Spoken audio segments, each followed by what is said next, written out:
أنا طبعا أخاف تشوفون مثلا هواية اكو أسماء أنا ما أريد في طورها، يعني ما أريد أطريها، نجوم قروا أخذوا مني من السوشيال ميديا أخذوها وغنوها بدون الرجوع إلي.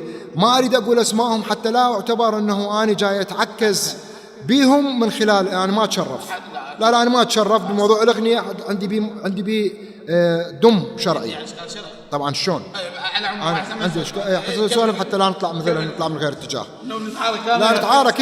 انا عندي مشكله شرعيه بالموضوع. على العموم اللي يسرقني خلي يسرقني، ما اطالبه. تدري ليش ما اطالبه؟ لان اذا اطالبه لو اخذ فلوس لو تنمسح من السوشيال ميديا، ومستحيل تنمسح، مستحيل. وطالب فلوس، من اخذت فلوس صار انا راضي، فخليني ما راضي ومسروق. احنا ملاحظتك سولفنا كثير، خلي الشعب. اي انت لا تعوف الشغله اللي تقرصك، انت شغله اللي تقرصك كاتب اغنيه ما لي علاقه. اسمعني جماعه يقولون لا مو اشفي غليلي بالاجابه، انا لازم اجاوب كامل. مدفوع عليك. لا شلون انت تكتب اغنيه انا ما اكتب اغنيه، جاي تسالني انا ضيف.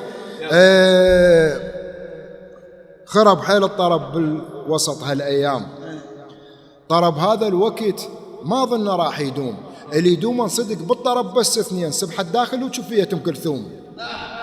وحب ما كانت ابدا حب هي مو حب، هي كانت كذب اللي انت جاي تقول عليه، لو رايد عشرت وياك حكي كذب لا تطري.